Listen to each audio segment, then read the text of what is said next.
दोस्तों अगला प्रश्न है इसी तरह का है, थोड़ा सा अलग है। प्रश्न यह है कि एक व्यक्ति ने 50 पेन 50 रुपये प्रति पेन की दर से खरीदा, उसने 40 पेन 5% हानि पर बेच दिए। अब वह 10% कुल लाभ का आकांक्षी हो तो शेष पेन को कितने % लाभ पर बेचना होगा। अब देखिए क्या दिया हुआ है कि 50 पेन 50 रुपये प्रति पेन के हिसाब से, यानी टोटल वो खरीदता कितना है, खरीदता है टोटल 50 पेन, जो उसका रेट है वो है 50 रुपया प्रति पेन। तो 50 पेन की टोटल वैल्यू कॉस्ट प्राइस कितनी हो जाएगी, कॉस्ट प्राइस कितना हो जाएगा 50 × 50, क्योंकि 50 रुपये में एक पेन, तो 50 पेन खरीदता है, यानी कि 2500 उसने खर्च कर दिया है पेन खरीदने में।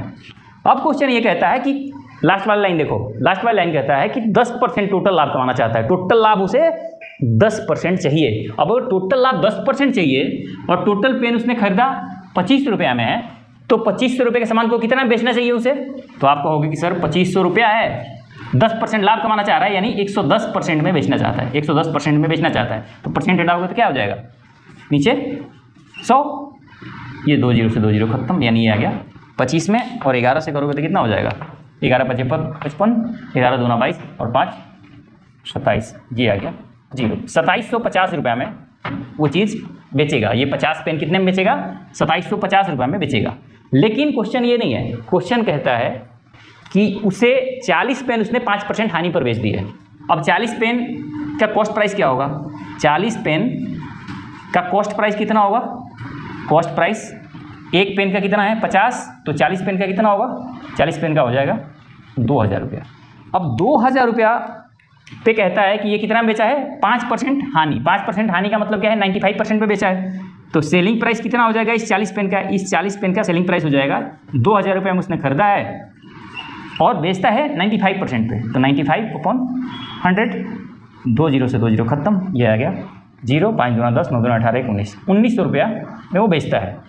अब 1900 रुपया में 40 पेन बेच दिया है, अब उसके पास पेन बचे कितने हैं टोटल, अब उसके पास टोटल केवल 10 पेन बचे हैं शेष, 10 पेन शेष बचे हैं, और उसे अभी कितना पैसा और कमाना है, टोटल 2750 तक पहुंचना है, केवल 1900 रुपये उसने अभी कमाया है। यदि वो 40 पेन बेचता है तो 1900 रुपया वो कमाया है अभी, तो और कितना कमाना पड़ेगा, ये 10% लाभ कमाने के लिए, 10% लाभ कमाता है ना वो टोटल पे, कहता है टोटल पे 10% लाभ कमाना है, तो 40 पेन बेचता है 1900 रुपये में, टोटल पे 2750 कमाना है, यानी और कितना रुपया ज़्यादा लेना पड़ेगा उसे, और टोटल कितना कमाना पड़ेगा इस 10 पेन पे, 10 पेन पे उसे कमाना पड़ेगा कितना 19 8 27, यानी 850 रुपये ज़्यादा कमाना पड़ेगा। तो अब 10 पेन का कॉस्ट प्राइस कितना हो जाएगा, एक पेन का 50 है, तो 10 पेन का कॉस्ट प्राइस हो जाएगा 500, यानी जो लास्ट के 10 पेन बचे हैं उसके कॉस्ट प्राइस तो 500 है। अब इस 500 रुपये के पेन को उसे 850 रुपये में बेचना है, तो प्रॉफिट कितना हो रहा है, तो प्रॉफिट हो रहा है 350, क्योंकि 500 पेन को 850 में बेचोगे तभी आपको 2750 रुपये पहुँचेगा, और 2750 रुपये पहुँचेगा तभी आप 10% लाभ कमा पाओगे।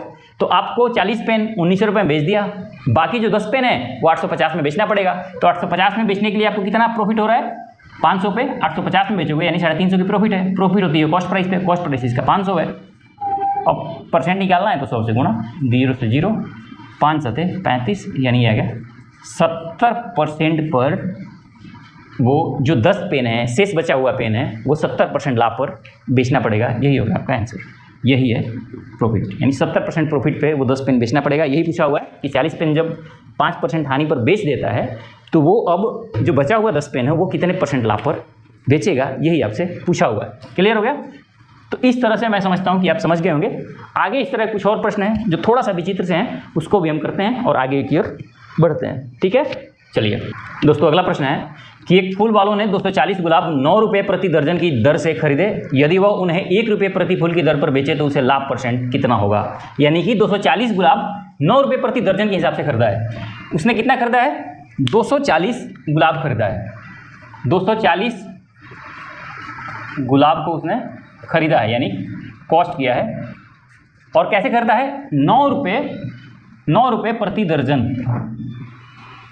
तो एक दर्जन में कितना होता है, एक दर्जन में आपको पता है कि एक दर्जन में होता है 12, तो 240 गुलाब कितना दर्जन हो जाएगा, एक दर्जन 12 है, तो 12 से इसमें भाग दोगे तो कितना आ जाएगा 20 दर्जन बराबर हो जाएगा 240 गुलाब।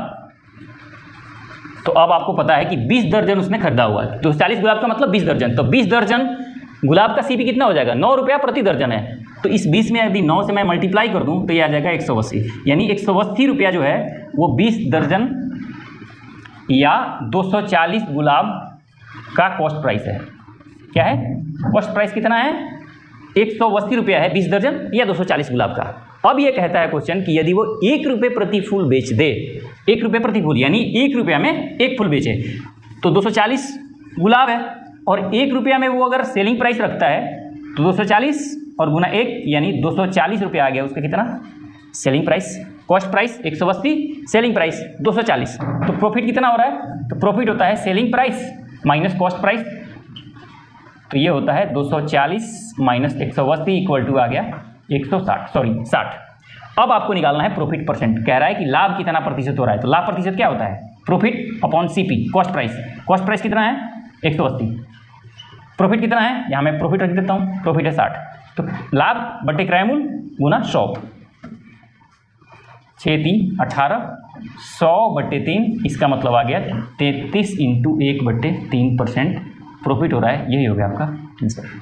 क्लियर हो गया कि यदि वो 9 रुपये प्रति दर्जन गुलाब खरीदता है 240 गुलाब, तो वो खरीदता टोटल कितने में है, वो खरीदता है टोटल 180 रुपये में। थोड़ा सा एग्जाम दे दिया था कि यहाँ नंबर में गुलाब दिया हुआ है, कॉस्ट प्राइस 9 रुपये प्रति दर्जन दिया हुआ है, तो कुछ नहीं करना था, या तो इसको 12 बना लेता ना, या इसको दर्जन बना लो। तो इसको मैंने देखा कि 240 फूल इक्वल टू 20 दर्जन, यानी 20 दर्जन 9 के हिसाब से खरीद रहा है, 1 दर्जन 9 रुपया यानी 180 रुपये में वो 240 गुलाब खरीदा है। अब कहता है कि 1 रुपये में 1 गुलाब बेच रहा है, तो 1 रुपये में 1 बेचेगा यानी 240 का बेच देगा। 180 रुपये में खरीदा है, 240 का बेच रहा है, तो प्रॉफिट कितना हो गया, प्रॉफिट हो गया 60 का। और प्रॉफिट होता है कॉस्ट प्राइस पे, तो यानी 180 पे 60 रुपये का प्रॉफिट है, तो 100 पे कितना होगा, यही आ गया आपका आंसर। क्लियर हो गया।